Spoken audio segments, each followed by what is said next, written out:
সারা দেশের ন্যায় রংপুরের পীরগঞ্জেও বেসরকারি এমপিওভুক্ত শিক্ষা জাতীয়করণ প্রত্যাশী জোটের পীরগঞ্জ উপজেলা শাখার উদ্যোগে মঙ্গলবার ১৪ অক্টোবর ৩ দফা দাবিতে প্রতিবাদ ও বিক্ষোভ অবস্থান কর্মসূচি অনুষ্ঠিত হয়। সকাল ১১টায় পীরগঞ্জ প্রেস ক্লাবের সামনে অনুষ্ঠিত এই কর্মসূচিতে শিক্ষকেরা জাতীয়করণ, বাড়ি ভাড়া ভাতা ও চিকিৎসা ভাতা উৎসব ভাতাসহ ৩ দফা দাবির দ্রুত বাস্তবায়ন দাবি করেন। পাশাপাশি ঢাকায় আন্দোলনরত শিক্ষকদের উপর পুলিশের দমন নিপীড়ন ও গ্রেপ্তারের তীব্র প্রতিবাদ জানানো হয়। শিক্ষকদের এই বিক্ষোভ মিছিল পীরগঞ্জের উপজেলা প্রধান সড়ক প্রদর্শন করে সম্পন্ন হয়।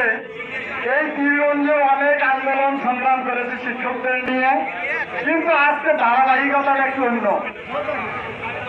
আমার আজকের এই আয়োজন করেছেন আদর্শ শিক্ষক ফেডারেশন, আমার জিনকবির ভাই, ময়দুল ভাই সহ এবং কলেজের অধ্যক্ষ স্যাররা আছেন এবং উপস্থিত আছেন আমার ছোট বড় ভাই জাকির ভাই, বিএনপি সেক্রেটারি উপস্থিত, বিভিন্ন প্রতিষ্ঠান থেকে আগত আমার অত্যন্ত পরম শ্রদ্ধাভাজন অধ্যক্ষবৃন্দ, বিভিন্ন প্রতিষ্ঠান থেকে আগত আমার পরম শ্রদ্ধাভাজন শিক্ষক শিক্ষিকা কর্মচারী সহ যারা উপস্থিত রয়েছেন সুধীগণ, সবার প্রতি রইল আমার সালাম। আপনারা বন্ধ না করেন, আমরা তীব্র থেকে তীব্র আন্দোলন করে দেবো বন্ধুরা আমার।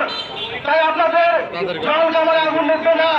আমাদের দাবি যে আমাদের 20% বাড়ি ভাড়া, 75% বোনাস ভাতা সহ আমাদের ন্যায্য দাবিগুলো আপনারা মেনে নেন। তা নাহলে আজকের এই শিক্ষক সমাজ বিভিন্ন আমরা যে আন্দোলন করেছি আন্দোলন আমরা তীব্রতার করে তুলবো বন্ধুরা আমার। তাই আমি বলতে চাই আপনারা সচিবালয় থেকে যে ডিকশনারি দেবেন এই ডিকশনারি আমরা ফলো করবো না। এর যে আজকের মধ্যে